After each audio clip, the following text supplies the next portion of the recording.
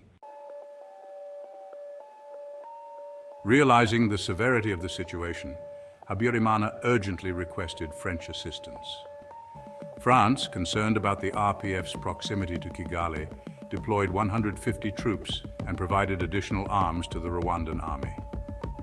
Another 250 French soldiers arrived on February 20th, bolstering Rwandan forces and halting the RPF's progress southward.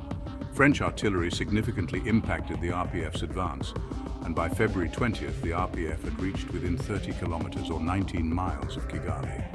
Despite nearing the capital, the RPF did not launch an assault. Kagame later revealed that he had not intended to capture Kigali, as doing so might have harmed the RPF's international standing, possibly branding the movement as a force seeking to replace Hutu rule with a Tutsi regime.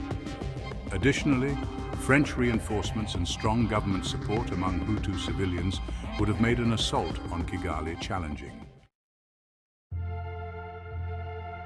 Although some RPF officers advocated for a decisive victory, Kagame opted for a ceasefire instead. By the end of February, the fighting had displaced over 1 million civilians, mostly Hutu, marking Rwanda's largest population displacement to date. Arusha Accords and the Rise of Hutu Power, 1993 to 1994. The ceasefire by the RPF led to 2 days of intense negotiations in Kampala, Uganda, with RPF leader Paul Kagame, Ugandan President Museveni, and European representatives in attendance. The European representatives pushed for the RPF to withdraw to its previous position before the February offensive. Kagame agreed, but only if the Rwandan army was restricted from entering newly gained RPF territory.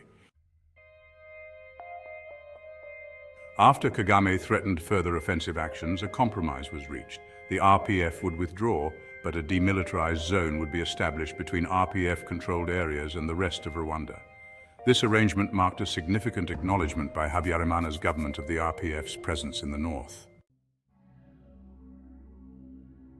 While some within the RPF command felt Kagame had conceded too much, his authority and prior success allowed him to override these concerns and bring the focus back to peace negotiations in Arusha. Despite the ongoing negotiations, President Habyarimana, with French support, worked to form a common front against the RPF, including members of his own MRND party, the extremist CDR, and factions from other opposition parties involved in the power-sharing coalition. However, moderate members of these same parties joined the RPF in condemning French involvement and called for strict adherence to the Arusha process.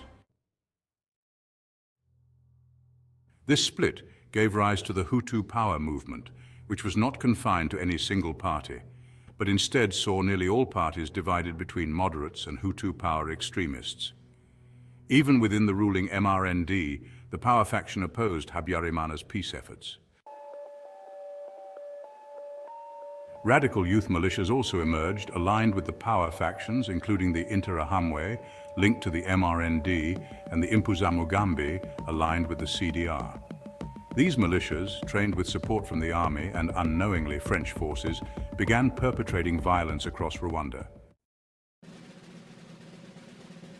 By June 1993, Habyarimana saw the Hutu power movement as a greater threat to his rule than the moderate opposition, prompting him to engage more seriously in the Arusha peace talks. Historian d𝒉𝙤𝒂𝙣𝒏𝙚𝒍 suggests that Habyarimana's support for the peace process was largely symbolic, as he sought to maintain control by making limited concessions to both the opposition and the RPF. The negotiation of military positions proved difficult, with the Rwandan government initially proposing that the RPF hold only 15% of the officer positions, reflective of the Tutsi population share, while the RPF pushed for an equal 50-50 split. Backed by Tanzania, the RPF ultimately succeeded in securing this balance, along with 40% of non-command troop positions. The agreement also called for significant demobilization. From a combined total of 55,000 soldiers, only 19,000 would remain in a unified national army.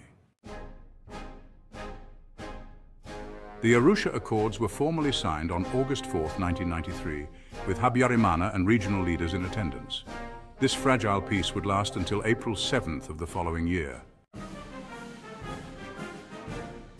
The agreement led to the deployment of a United Nations peacekeeping force, the United Nations Assistance Mission for Rwanda, also known as UNAMIR, which arrived in October 1993 under Canadian General Romeo Dallaire. Another provision allowed the RPF to establish a diplomatic presence in Kigali at the National Assembly building, guarded by 600 to 1,000 RPF soldiers who arrived through UNAMIR's Operation Clean Corridor in December 1993. Meanwhile, the Hutu power factions within various parties continued planning for large-scale violence. The October 1993 assassination of Melchior Ndadaye, Burundi's first elected Hutu president, by Tutsi extremists intensified anti-Tutsi sentiment, with Hutu power advocates capitalizing on this event. What had once been a fringe call for a final solution against Tutsi now became central to their agenda. In early 1994, an Interahamwe informant warned UNAMIR officials that Hutu extremists were preparing to derail the peace process and massacre Tutsis in Kigali, setting the stage for the tragic events that would follow. On April 6, 1994, a ceasefire was abruptly shattered when a plane carrying Rwandan President Juvenal Habyarimana and Burundian President Cyprien Ntaryamira was shot down near Kigali Airport, killing both leaders. They had been returning from a regional summit in Dar es Salaam, where East African leaders urged Habyarimana to proceed with the implementation of the Arusha Accords. While the attackers remain unidentified, early analyses such as d𝒉𝙤𝒂𝙣𝒏𝙚𝒍 suggested that extreme Hutu elements within Habyarimana's government may have orchestrated the attack. French and Spanish judges later alleged RPF involvement, though subsequent investigations cast doubt on these claims, leading to the dismissal of charges against RPF officials in 2018 due to insufficient evidence. The downing of Habyarimana's plane triggered the Rwandan genocide almost immediately, with extremist Hutu leaders forming a crisis committee led by Colonel Théoneste Bagosora. They disregarded the legal successor, Prime Minister Agatha Uwilingiyimana, whom UN Commander General Romeo Dallaire recognized as the rightful leader. Bagosora's forces, however, refused Dallaire's insistence and instead murdered Uwilingiyimana, her husband, and 10 Belgian peacekeepers guarding her, along with other prominent moderate politicians and journalists. This crisis committee appointed an interim government that, under Bagosora's influence, ordered systematic massacres of Tutsi and moderate Hutu. Over the next 100 days, these operations led to the deaths of between 500,000 and 1 million people. On April 7th, as the genocide began, RPF commander Paul Kagame issued a warning to the interim government and UN peacekeepers, vowing to resume military action if the killings continued. Rwandan army forces then launched an attack on the National Parliament building, but the RPF forces stationed there successfully repelled it. The RPF proceeded across the demilitarized zone and launched a three-front attack, causing confusion among government forces. RPF units advanced steadily southward, capturing Gabiro and substantial areas east and north of Kigali. Although isolated from the main force, RPF troops in Kigali were reinforced by young soldiers who traversed government-held territory to join them. The RPF avoided attacking Kigali directly, instead focusing on maneuvers to encircle the city and cut off supply routes, while allowing Tutsi refugees to seek shelter behind their lines.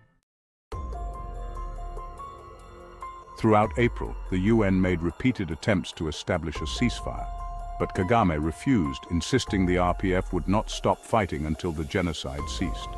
By late April, the RPF had secured the entire Tanzanian border area and began advancing westward. Their progress encountered minimal resistance except near Kigali and Ruhengeri. By mid-May, they had severed the road between Kigali and Gitarama, the temporary base of the interim government, which they subsequently captured on June 13th. This forced the government to retreat to Gisenyi in the northwest. Kagame also recruited new forces during this period, including Tutsi survivors and refugees from Burundi, although these recruits were less disciplined and experienced than earlier RPF fighters. In late June, France launched Operation Turquoise, a UN-backed humanitarian mission to establish safe zones for civilians.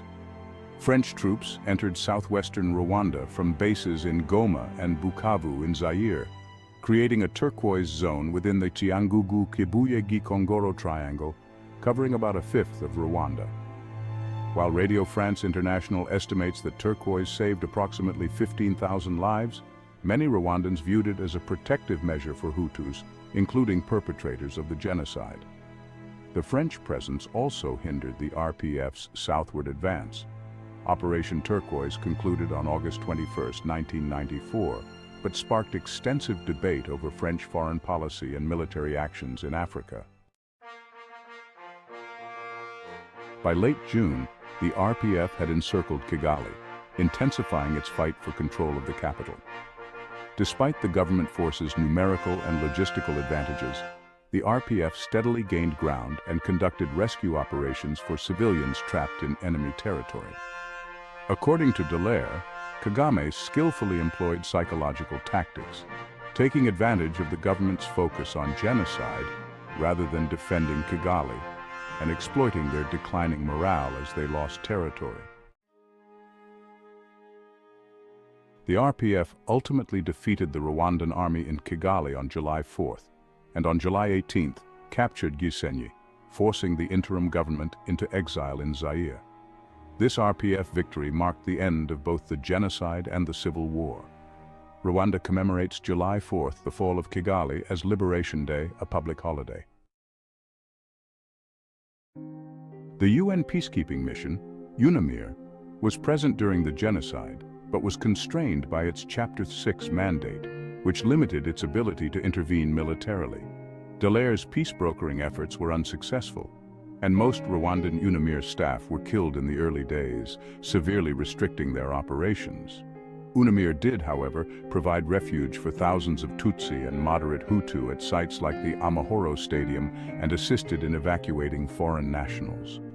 After the deaths of 10 Belgian peacekeepers, Belgium withdrew its troops in mid-April, significantly weakening the UN force. By mid-May, the UN finally acknowledged the genocide and authorized reinforcements, which arrived in June. Following the genocide's end in July, UNAMIR remained in Rwanda to assist with stabilization efforts until its mission concluded in 1996. UNAMIR lost 15 soldiers during the genocide, including the 10 Belgians, 3 Ghanaians, a Uruguayan, and Senegalese captain 𝒂𝒑𝒐𝒏𝒚, who repeatedly risked his life to save Rwandans. Following the RPF's victory after the genocide, they assumed control of Rwanda, remaining the dominant political force in the country as of 2021. The new government was loosely based on the Arusha Accords, but Habyarimana's party was banned, and the RPF took over the government positions allocated to it under the Accords.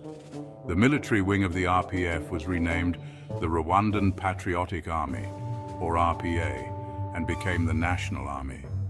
Paul Kagame took on the roles of Vice President and Minister of Defense, while Pasteur Bizimungu, a Hutu who had joined the RPF after previously serving as a civil servant under Habyarimana, was appointed president.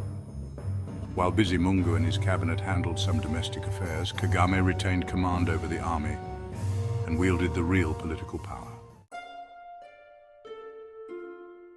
The civil war had severely impacted Rwanda's economy, halting coffee and tea production, disrupting tourism, reducing food output, and shifting government spending towards defense. The genocide further ravaged the country's infrastructure and economy, with many buildings left unusable, and the former regime had taken currency and movable assets when fleeing. Over 40% of the population was either killed or forced to flee, leaving a predominantly female population. Women made up around 70% of the country, as many men had either been killed or had fled. In addition to the combatant casualties, approximately 7,500 soldiers lost their lives during the war. Many survivors were left traumatized, having lost family members or witnessed atrocities. War rape had lasting consequences, including social stigma, diseases, and unwanted pregnancies, with some women resorting to self-induced abortions. Kagame's army maintained law and order as the government set to work rebuilding institutions and infrastructure. Though non-governmental organizations began returning to Rwanda, the international community largely funneled aid to refugee camps in Zaire, where many Hutu had fled. Kagame sought to present an inclusive government, removing ethnic distinctions from national identity cards and downplaying divisions between Hutu, Tutsi, and TWA. During the genocide and its aftermath, RPF soldiers reportedly killed many suspected of involvement in the genocide, with estimates from Human Rights Watch and scholars suggesting the toll may have reached up to 100,000. Some believe that these killings were either tolerated or orchestrated by the RPF leadership. Kagame has acknowledged that such killings occurred, but attributed them to rogue soldiers beyond control. International attention focused on these issues after the 1995 Kibeho massacre, where soldiers fired on a camp for displaced persons, killing an estimated 4,000 people according to UNAMIR's Australian soldiers, though the Rwandan government reported a lower toll of 338. In 2000, Kagame replaced Bizimungu as president and initiated an ambitious program to transform Rwanda into a middle-income country by 2020. The nation made impressive strides in development indicators such as the Human Development Index, healthcare and education. From 2004 to 2010, Rwanda saw annual economic growth averaging 8%. The poverty rate fell from 57% to 45% between 2006 and 2011, and life expectancy rose from 46.6 years in 2000 to 64.3 years by 2018. A reconciliation process also began, with courts established to try genocide suspects, including the International Criminal Tribunal for Rwanda and Gacaca, a traditional village court system reintroduced to manage the high caseload. With women comprising a larger share of the post-war population and often uninvolved in the genocide, they were given leading roles in reconstruction and reconciliation efforts. Following the Rwandan Patriotic Front victory, about 2 million Hutus fled Rwanda, fearing reprisal for the Rwandan genocide, and took refuge in camps in neighboring countries, especially in Zaire, now the Democratic Republic of the Congo. These United Nations High Commissioner for Refugees camps were overcrowded and unhygienic, leading to the spread of diseases like cholera and dysentery, which killed tens of thousands of refugees. Although the UNHCR set up the camps, Control was largely held by remnants of the former Hutu-led government and army, including genocide leaders, who began reorganizing and rearming with plans to reclaim power in Rwanda. By late 1996, Hutu militants from these camps began frequent cross-border attacks into Rwanda, prompting the Rwandan Patriotic Front-led Rwandan government to launch counter-offensive actions. Rwanda trained and supported the Banyamulenge, a Tutsi group in South Kivu, Zaire, who, with the support of Rwandan forces and local Tutsis, attacked the refugee camps, focusing on neutralizing the Hutu militia threat. This spurred mass migrations, with hundreds of thousands of refugees returning to Rwanda despite Rwandan Patriotic Front presence, while others fled further into Zaire. The Rwandan Patriotic Army pursued those moving deeper into Zaire, leading to the deaths of an estimated 232,000 individuals. Meanwhile, the defeated Hutu forces continued launching cross-border insurgencies with support from Rwanda's northwestern Hutu communities. However, by 1999, a strategy combining propaganda and integration of Hutus into the national army succeeded in quelling the insurgency. In addition to dismantling the refugee camps, Rwandan President Paul Kagame began planning to overthrow Zairean President Mobutu Sese Seko, who had supported the Hutu exiles and allowed attacks on Zairean Tutsis. Rwanda and Uganda backed an alliance of 4 rebel groups led by Laurent Désiré Kabila, sparking the First Congo War. The rebels swiftly seized North and South Kivu and advanced westward, facing minimal resistance from Mobutu's unmotivated army. By May 1997, they controlled the entire country, forcing Mobutu into exile and renaming Zaire the Democratic Republic of the Congo. In 1998, Rwanda's alliance with the new DRC government soured, prompting Kagame to support a second rebellion, leading to the Second Congo War. This conflict, lasting until 2003, caused millions of deaths and widespread devastation. A 2010 United Nations report accused the Rwandan Patriotic Army of extensive human rights abuses during both Congo wars, allegations which the Rwandan government denied. In 2015, Rwanda paid reparations to Uganda for damages sustained in Ugandan border regions during the conflicts. Please support us by subscribing to our channel Africarized. Follow us on TikTok, Facebook, X, and Instagram. Like, share, and leave a comment. Thank you for watching. See you in the next video.